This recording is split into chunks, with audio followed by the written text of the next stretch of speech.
So one last person. So I just met Ron tonight, and I don't even remember your last name, Ron.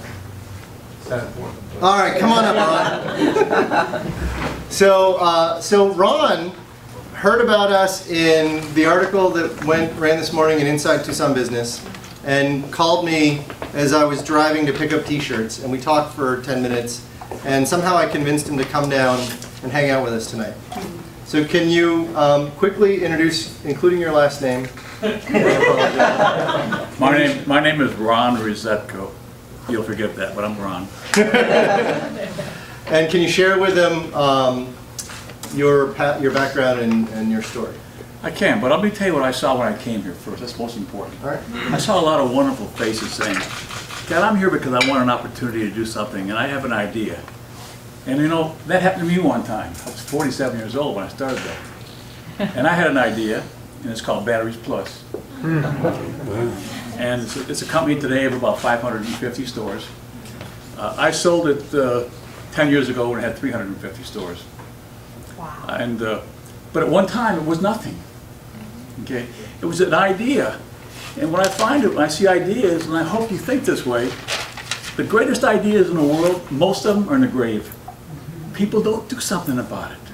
I can remember after I had 3 or 4 stores up, people come to me and say, "This is an idea, I thought about it." I said to myself, "Why didn't you do it?" I didn't say it to them, you know, because it was an expensive thing to do, and frankly, it took a long time. It took me 7 years to make a profit, folks. It took 7 years to make a profit. And then all of a sudden, things started going pretty well. But that's kind of what it is. You've heard of Batteries Plus, I hope. Oh, yeah. Appreciate your business.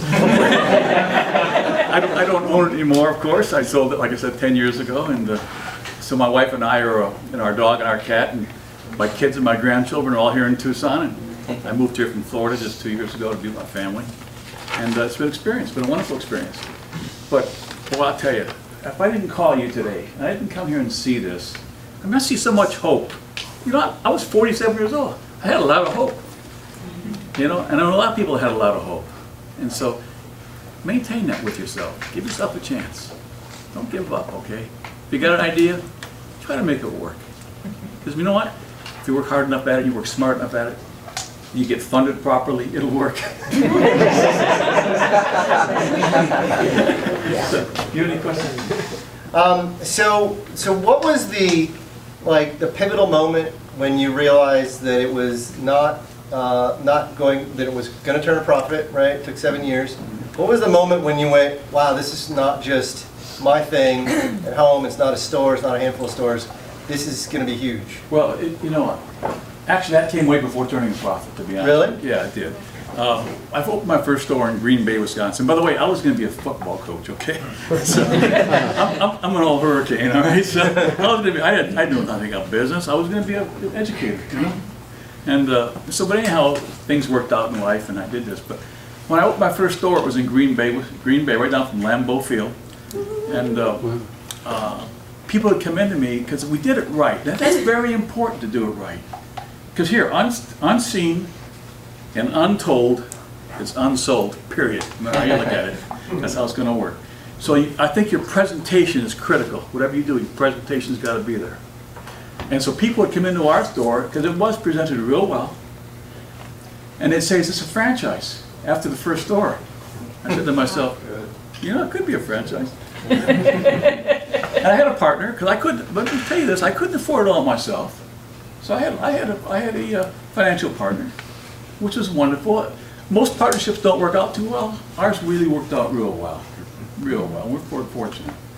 But that's because I built this company, he ran another company. And he pushed the money towards this company, which has made it work that way for us. But after our first store, we opened 5 stores. And then I had a major battery manufacturer approach me and want to buy us. So I had 5 stores up, and we decided to, my partner and I, we decided maybe we should franchise it. People have been talking about it. So we went to Kansas City, and we talked to a fellow named Don Culp, who was a good attorney. He did ERA real estate, and Don gave us all the proof what we had to do to make this thing to franchise it. So we got back in the car at the airport, and Arthur says to me, he says, "What should we do?" I said, I don't know, Arthur, what do you think we should do? He said, I don't know, what do you think we should do? So we made a decision, it was very difficult. We flipped a coin. That's a true story. We flipped the coin and we said if it's heads we're going to franchise, if it's tails we're not. And it came out heads. So there's a little bit of luck involved in business. I'll tell you that. So we continue to grow and we grew to, well, we owned 20 corporate stores at the time when I sold it, and we had 330 franchise stores. And the reason we franchised because it's less capital intensive. Yeah. And also this, when you have an entrepreneur that wants to, my philosophy was you can be in business for yourself but not by yourself where you want to be. And that's pretty important because certain people want to live in certain places. And we have the 3 stores in Tucson, and the 4th one's going up now. And there's 10 stores in Phoenix area. But that's kind of, I found out then what we're going to do. So then we have to build a training center. Oh my God. And we have to move from Green Bay because you can't get to Green Bay. Nobody can get to Green Bay. So we have to move down to the Milwaukee area where there's an airport. Yeah. And we have to put up a training center. And I can remember sitting in a Denny's one day, putting up this training center, and it's about 10,000 square feet.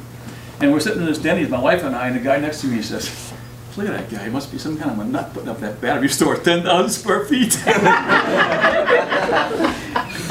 That's a true story. And so that's how we did it. And then we had our first franchise meeting after about 5 years.